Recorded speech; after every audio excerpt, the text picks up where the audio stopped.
Kyle Troup has had an extremely impressive season in 2024. It saw him capture his second major title of his career, the 2024 US Open, and he also won the Indiana Classic too. Troup has always been extremely good on television and consistently is able to come up clutch in the big moments. However, this year he seems to have taken this to a whole other level. At one point, he had a TV winning streak of 11 matches in a row, which just shows how dominant he's been. But of course, despite his excellent TV record throughout his career, there have been times where things have gone wrong for him on TV, which means that in this video, we're going to be looking at what I think are Kyle Troup's worst ever moments on TV. This was a bit of a challenge finding his worst moments because, as I said, generally he's been extremely good on television, but I've managed to find some very strong contenders for his worst TV moments, and we're going to look at these and rank them. And just a quick shout out to Owen Bowling 2024 for the suggestion to do a best or worst moments of Kyle Troup's career. So without further ado, let's begin with number 4, the 2024 Roth Homman doubles.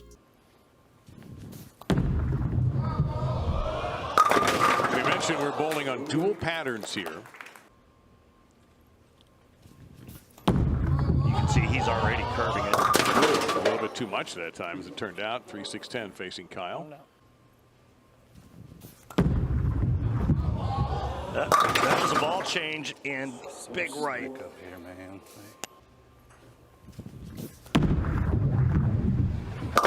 Oh no. I mean, it's just kind of mind-boggling to me because I'm not sure there's been a player that has executed at a higher level this season than Kyle Troup. The Roth Homman doubles event is a tournament Troup has won twice with his partner Jesper Svensson, so although they were the 4th seed and would have to run the ladder, you still would have fancied their chances given their record in this event. But match 1 saw Troup have a poor performance as he struggled to find the pocket and after a ball change, missed the headpin to the right and then missed the spare, the 1-2-4. Troup's poor performance didn't make too much of a difference though, because their opponents Packy and Mitch Hoope bowled very well, stringing 5 strikes in a row from the 5th frame to comfortably close this one out. Number 3, the 2021 World Championship. Underway, World Championship, 10 pin. Has the whole left side to himself. Challenging leave. First true test of the match. Here we go. And a whiff on the 4 open frame. The Players Championship. Left lane, guys. Uh-oh. Oh, almost a 7-10. Uh-oh. Kyle. Jason, you can buy sneakers there. Back to Kyle Troup. Ball change. Ball change for Kyle, and right through the nose. It goes right through the nose, leaving the 3-6-10. 56 games. The different oil patterns. There's a ring and 10 pin. This match. Let's find out.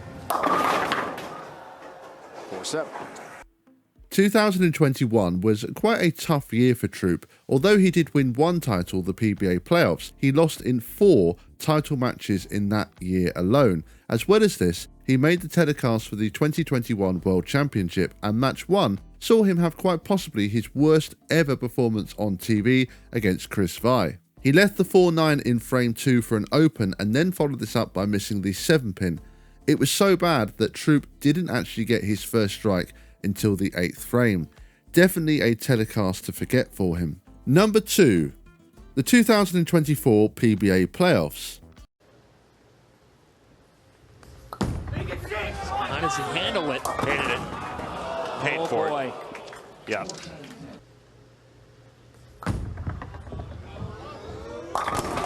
Oh. Ooh. Well, a 9th and 10th frame roll ball. Oh. Uh-oh. What? What on earth? He hit his ankle. Yeah, I'm gonna need a re-rack, Russ. I think he hit his ankle.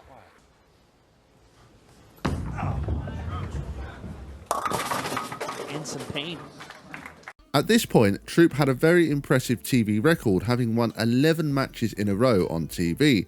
Unfortunately, this streak would end at the 2024 PBA Playoffs in the semi-final against his great friend Jesper Svensson. Troup was in absolute control halfway through the match with the front 5 and a 43-pin lead, but from the 6th frame, things all went wrong. A bad shot left in the 4-7-10 for an open, and in the 8th frame he left a 10-pin, but the ball actually hit his leg on the way through and he missed it. He seemed to be in some pain after this, and it affected his next shot, and he was inside and left the 3-6-10, although he did pick up the spare. But these two open frames really opened the door, and Jesper came charging back, striking out from the 8th frame to snatch the win and move on to the final.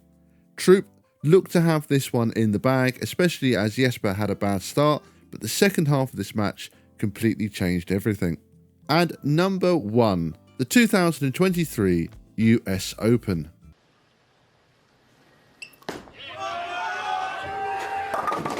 Oh, come on! Just stop, Kyle.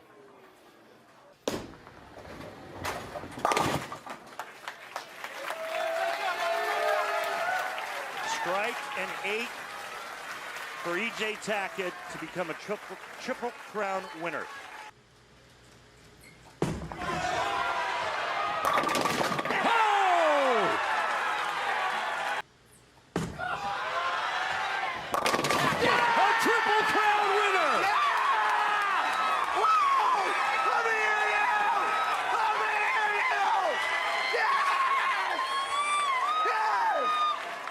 Kyle Troup was simply excellent in the 2023 US Open. In the first telecast that would decide who would be the 5th seed on the main telecast, Troup was victorious. It meant he had a chance to run the ladder and went on to defeat Richie Teese, Anthony Simonson and Thomas Kauko, and would face E.J. Tackett in the title match.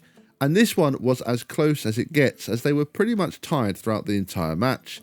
It was all even heading into the 10th frame, and Troup got the first strike, but his next shot wasn't a good one and he left the big 4, and the low count here did not help matters at all. It meant Tackett needed a strike and 8 pins to win, and he got 2 strikes to become a Triple Crown winner. As I've said a few times, Troup has consistently been so good in situations like this, and leaving a big 4 in a moment he needed to come up clutch is just not something he does very often on TV. He had a real chance here to put lots of pressure on Tackett, as if Troup had got all 3 strikes in the 10th, it would have meant that Tackett could only tie the match and we would have gone to a roll-off. Therefore, I felt that this was the moment that should be number 1 on this list. And there we have it. Those were what I thought were Kyle Troup's worst ever moments on TV, but perhaps you disagree, perhaps you feel there's some other moments that should have made this list, and if that's the case, let me know in the comment section below, and don't forget to let me know if you have any other video ideas as well. I would love to hear all of your suggestions. That's going to do it from me for today, and I'd just like to say if you have enjoyed this video, I'd really appreciate it if you would click the subscribe button below so you don't miss any of my future videos. And as always, thank you bowling fans, and see you all next time.